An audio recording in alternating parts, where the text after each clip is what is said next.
tema y ya lo veo cansado ya. Además, doctor. Cuando hablamos de la clave amarilla nos referimos fundamentalmente a aquellos procesos sépticos.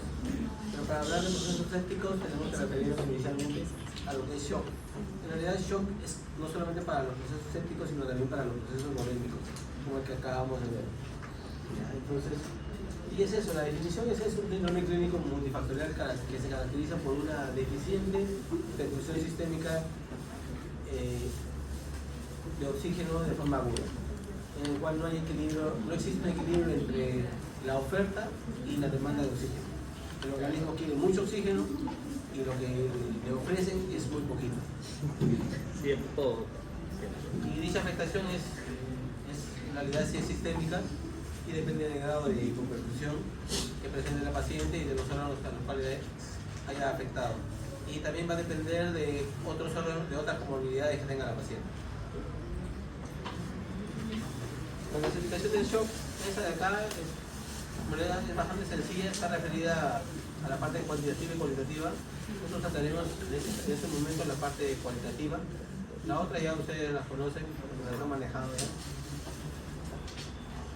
El manejo es eso, fundamentalmente, la identificación del foco infeccioso, la determinación de sospecha de sepsis a través del foco infeccioso más CIRS y brindar un tratamiento inicial y coordinar el traslado de la paciente a un establecimiento de mayor nivel.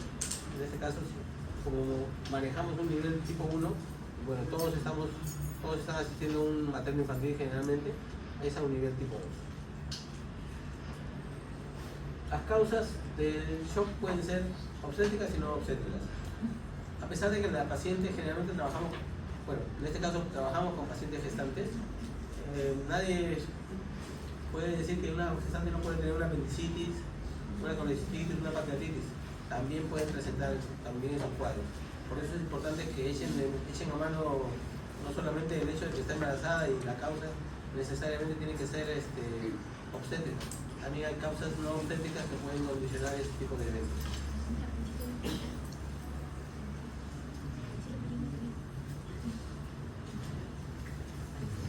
La clave amarilla en el primer nivel de atención implica eso, que cuando ingrese un paciente con fiebre, lo tengamos que desfocalizar. Cuando utilizamos el término de desfocalizar, es poder determinar el lugar donde se está desarrollando el proceso infeccioso.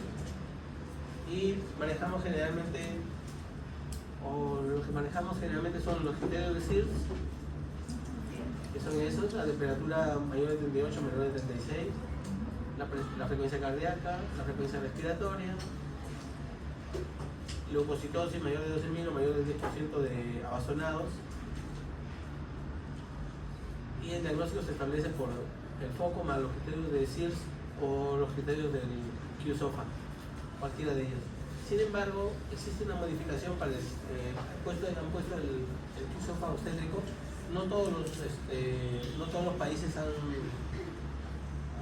están utilizando ese Q-SOFA obstétrico, pero lo utilizan en razón de que ciertamente la gestante es un paciente que tiene algunas variaciones respecto a sus funciones vitales.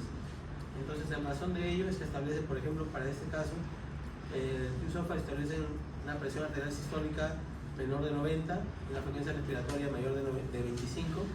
Bueno, el estado mental si no se altera, sigue siendo el mismo. Con un Q-SOFA mayor o igual de 2, definitivamente estamos pensando en evaluar cuál es el foco donde se está desarrollando el proceso infeccioso. ¿Ya? Y cuando establecemos eso, vamos al SOFA,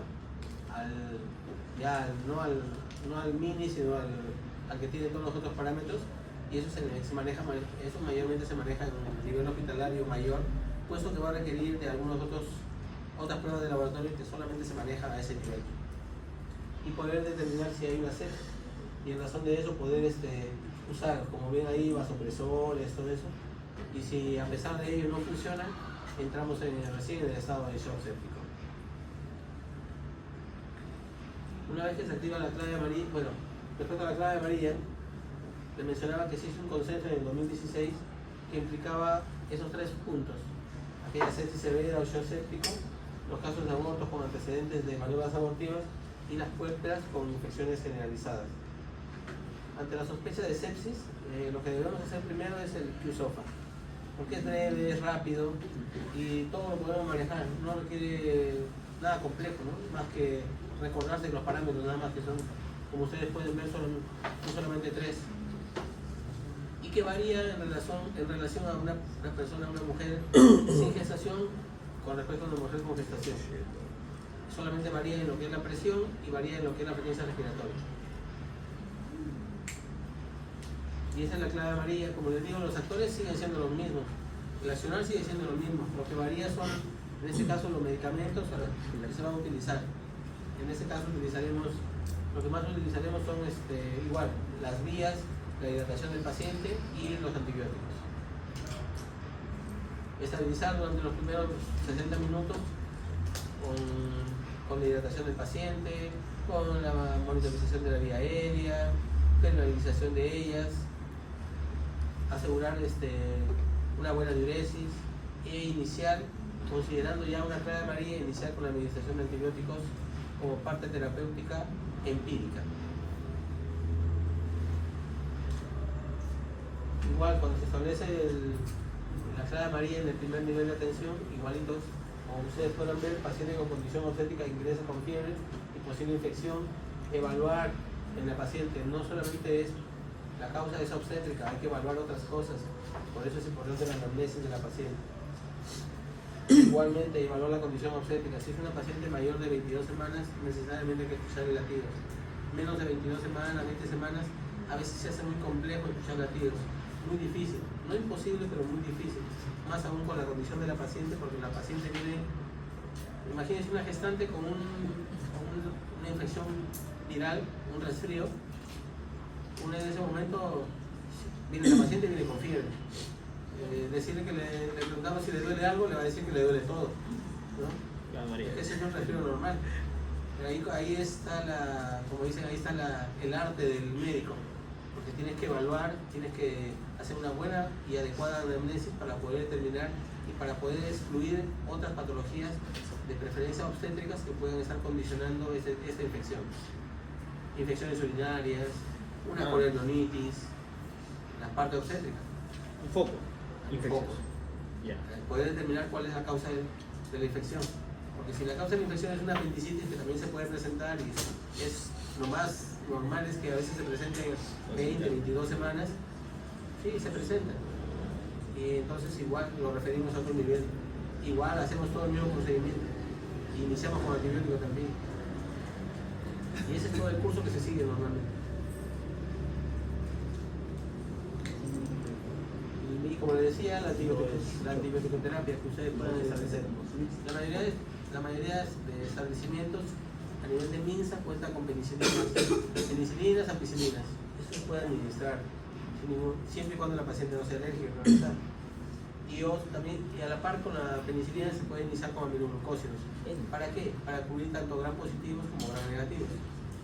Si consideramos que ya la infección es mucho mayor, vamos a considerar el uso de otros antibióticos que puedan cubrir esto como anaerobio, por ejemplo. Utilizaremos metronidazol, ya no en la forma oral, sino de repente en la forma parenteral. Si no disponemos de la forma parenteral, necesariamente tenemos que asfixiarnos de lo que tengamos, ¿ya? Y va a depender de los medicamentos con los que contemos en nuestros establecimientos. Si contamos con una cefalosporina de tercera generación, utilicemos. De repente no tenemos penicilinas en ese momento, podemos optar por ello. 2 gramos de ceftriaxona cada 24 horas es una buena opción, es un antibiótico de amplio espectro.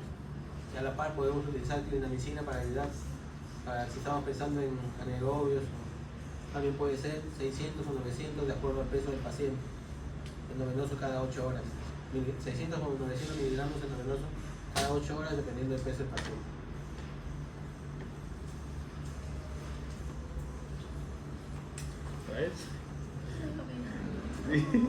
En realidad les ponía este caso clínico para que lo vean y vean que así nos llegan los pacientes al establecimiento. En realidad así nos llegan los pacientes.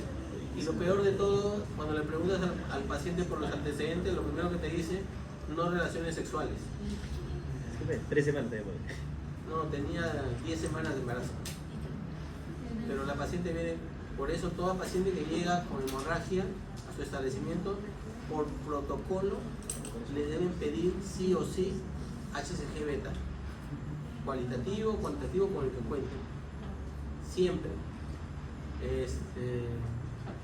Ya nos hemos cruzado con muchas veces confiados cuando eres más joven en esto, empezar a trabajar, te das con la sorpresa que la gente no todas las veces dice la verdad. Y la mayoría de las veces no dice la verdad. Bien. Paciente que llega ahí, le preguntaron, a este paciente también le preguntaron si había tenido relaciones. Nunca, dijo. Sí pasa. Sin embargo, le dijimos que le íbamos a apoyar con mucho cuidado y íbamos a poner un espéculo virginal. Y no necesitábamos el espéculo virginal porque Mi manual. y era un flujo bastante maloliente. Y al momento de la ecografía que no le hemos consignado ahí, sí había un endometrio irregular, más o menos unos 24, y que incluso en fondo del saco, en cavidad abdominal, había líquido libre. Lo que se pensaba en ese momento era que este paciente había sido producto de un procedimiento en el cual habían perforado el útero. Por eso venía, no solamente, si pueden ver, no solamente está con fiebre, no solamente está taquicardia, sino también la presión está disminuida. En este caso no solamente pueden activar una clave amarilla, también pueden activar una clave roja ante la presunción de una perforación uterina y que esté sangrando hacia la cavidad abdominal. Y la cobertura antibiótica sí tiene que ser necesariamente amplia, como el doctor menciona, con anaerobios, con gran positivo, para gran positivo, para gran negativo. Decirles que un gran positivo voy a estar mencionando todos ahorita, pero tienen que considerarlos todos. ¿Ya? Y otra de las cosas importantes, cuando ustedes ven en la parte casi final, dice sangrado por eliminación de restos de aspecto trofoblástico, es como este término siempre es el que debe primar, porque muchas veces vemos tejido y no necesariamente es tejido bola. Es placenta o es membranas. El aspecto trofoblástico es más que suficiente, es que no sabes qué es. Los coágulos a veces forman como láminas que dan la apariencia de membranas. Claro. Entonces el poner restos de aspecto trofoblástico resulta mucho más conveniente. Claro. No es leve, pero es recto. Sí, después le piden unas HCG beta y sale negativo. Pero si es gestación y es reciente, la HCG beta todavía va a estar circulando en sangre por un par de semanas por lo menos. O sea, todavía va a salir positivo. Los signos del alma son evidentes, ¿no? No hay que ser muy ducho para ello. Al igual que en el caso anterior, los signos del alma están dispuestos ahí. La frecuencia cardíaca, la condición del paciente, el sangrado, la presión arterial, la frecuencia respiratoria. Y con el Q-SOFA es fácil poder determinar que sí, este paciente tiene que activarse en la clave porque está en una sepsis, porque ya hay foco y hay CIRS más de 2 o hay Q-SOFA más de 2. Entonces tranquilamente en este paciente igual. Los procedimientos son los mismos. El ABCDE y a la par vamos haciendo el resto de cosas. Vamos viendo si hay sangrado, corrigiendo, extrayendo algunos coágulos que se encuentran a nivel de cervix, viendo todo eso para permitir que ese útero de alguna manera se contraiga. Y a la vez, el hecho de colocar antibióticos no solamente es para cubrir a la paciente, sino también es para los procedimientos futuros que se van a realizar. Como por Sea un legrado o sea una laparotomía. Una laparotomía o una laparoscopía cualquiera. Exploratoria inicial y quirúrgica al final si es que lo medita. Estos pacientes, normalmente sí, muchos de ellos llegan a histerectomía. En el organismo se dice que el útero es de los órganos más resistentes a las infecciones.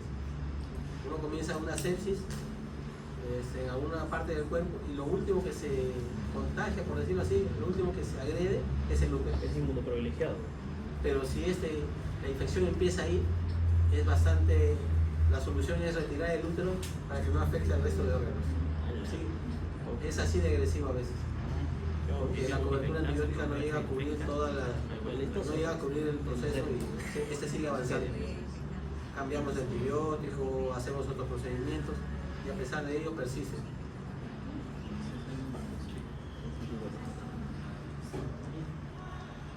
Y en esos casos nunca dejen de colocar un espéculo, nunca dejen de hacer un tacto vaginal, porque tienen que verificar y documentar todo lo que toquen, todo lo que vean, todo lo que huelan.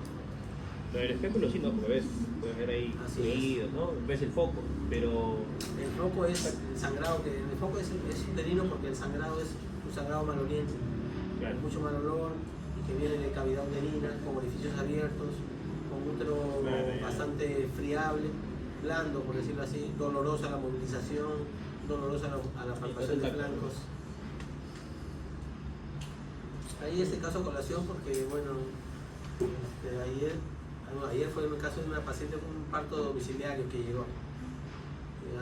Paciente con ningún control, cesárea anterior, pero que llegó con su niño en brazos, por suerte. Y tuvimos que hacer igual la extracción de la placenta, que fue muy difícil. Porque cuando se cierra el cuello es muy difícil ingresar y sacar la placenta.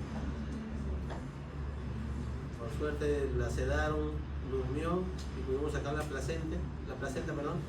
Y bueno, el paciente es ahí, mañana se va a ir a casa. Pero eso puede condicionar a que genere una infección. Muchas veces los partos domiciliarios, la placenta, algunos tienen la costumbre de la placenta enterrarlo. Sale la placenta, hacen una ligadura todo y botan la placenta. ¿Y cómo verificar si esa placenta estuvo completa o no? Si quedó algo o no dentro de la cavidad uterina. Y normalmente los pacientes van a la semana recién ¿para qué? Para que lo ascienden o para que le pongan sus vacunas. Y a la paciente lo llevan febril, taquicárdica, hipotensa, cargada y generalmente lo llevan. ¿Qué hacemos en esos casos? Activar la clave amarilla y derivarlo. Pero a veces llegan en estados muy, muy lamentables. Listo, jóvenes. Eso es todo. Si tuvieran alguna consulta. Doctor, cuando un parto es en domicilio, ¿también siempre se le pone antibióticos los 3 días? No, el primer día sobre todo. Pero tienes que llega al establecimiento y hacemos un legrado puerperal. Cuando es un parto domiciliario. Sí, es que es un protocolo. Doctor, acá tiene una duda, mi querida compañera. Dice, cuando tienes los restos dentro, ¿cuál es el método de elección para poder ver los restos? No para poder extraer. O sea, una vez que ya se activa la clave amarilla y luego se refiere, y si hay la posibilidad de que hay restos, ¿cómo lo veo? Un espéculo. ¿Quieres ver restos dentro del útero? O una eco. Una eco, ¿no? Si cuentas con el eco, claro. Pero y si la eco no te da o sea, claro, tú En puedes la ver, eco, pero a veces no en la te ecografía da... lo que vas a ver generalmente es el útero y ves el endometrio. Claro, Es un endometrio irregular, ahí engrosado. Y si tuvieras que elegir otro mecanismo de RM, o mucho, si no fuera eco, otro más RM. No, es que es demasiado para... Demasiado para eso. Porque la clave, es que la RM va a requerir... Lo quieres estudiar ahí. Es solucionar el problema. Claro, pero los retos sacan con legrado. Con legrado. Todo código finalmente va refiriendo, ¿no? Sí, cuando se activa la clave se refiere. Entonces solamente se hace legrado puerperal, pero no se hace antibiótico terapia. Sí, antibiótico terapia sí. Después del legrado. Sí, no sabes qué hacen a veces la gente. No te aseguras mejor. ¿Cuántos días más o menos de antibiótico terapia? Yo generalmente le pongo estar un día. Un día. Un día horario y evalúas. En esas 24 horas evalúas temperatura, le pides un hemograma de control. A las 6 horas contando la aparente o la supuesta hora de nacimiento.